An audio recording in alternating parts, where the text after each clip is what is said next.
Okay, this is the last screencast of the week, and these are the three main topics we'll be working on. The first screencast was on finding an instantaneous rate of change for quadratics and really any power equation. So this week in some of the on your own, you might get some x cubes or some various different powers.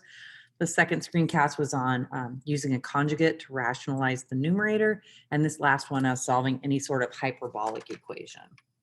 So again, this is my x1, my y1, and I want to find the instantaneous rate of change at x equals 3 for this hyperbola.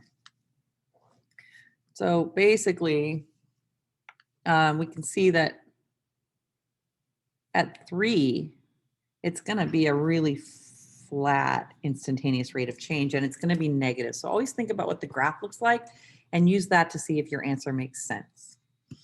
Okay, so I'm going to plug 3 in, and I'm going to get 3 plus 2 is 1/5.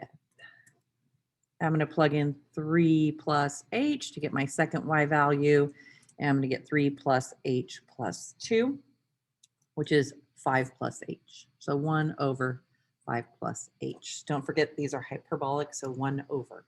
It could be a 2 or anything else as well. Okay, so I'm going to take my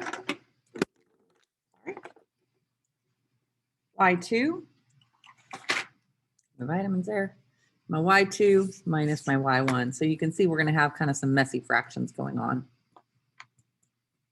And then subtract my x's.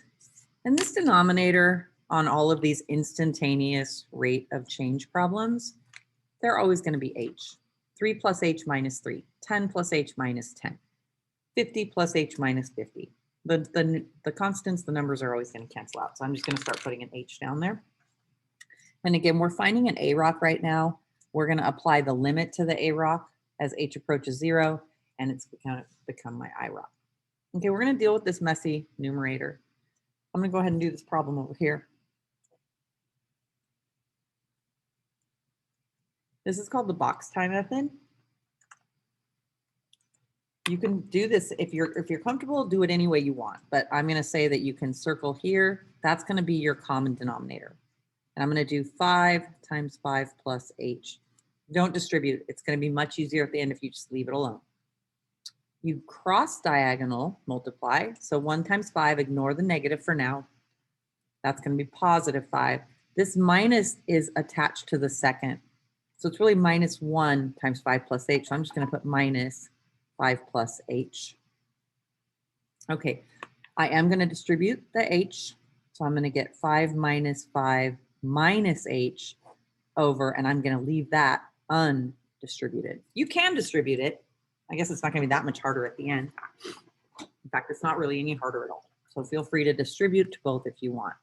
If you get a plus h here, you forgot and you just did minus 5 plus h. You just did here 5 minus 5 plus h. That is incorrect because you did not distribute this negative to the second diagonal. Okay, so my 5s are going to cancel out. So this is my numerator. Remember, we haven't dealt with this over h at all. All I was doing here was cleaning up the numerator, trying to do this in parts for you. So this is just the numerator section. So I have negative h over 5 times 5 plus h over h. And just like in everything we've done in the past 2 screencasts, we need this h in the denominator to cancel. If we're always going to have an h here and we're going to apply the limit as h approaches 0, that's always going to be a problem. So this is called a complex fraction. We have a fraction over, and I'm going to make this a fraction. When we have this sort of situation, we take the numerator.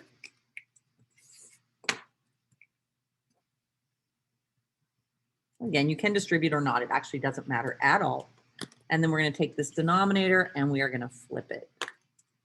So h becomes bottom, and that becomes multiplication now. Multiplication is much easier than division. Notice the h's cross cancel. So my good reduced IROC, which will be a quiz question, is going to be negative 1 for your numerator over 5 times 5 plus h. Notice we still have an h in the denominator. This is my good IROC again, but we're going to apply the limit as h approaches 0. plug 0 in, and it's not a problem because 5 plus 0 is 5. So we're going to have negative 1 over 5 times 5 plus 0, which is that. And we get negative 1 over 25.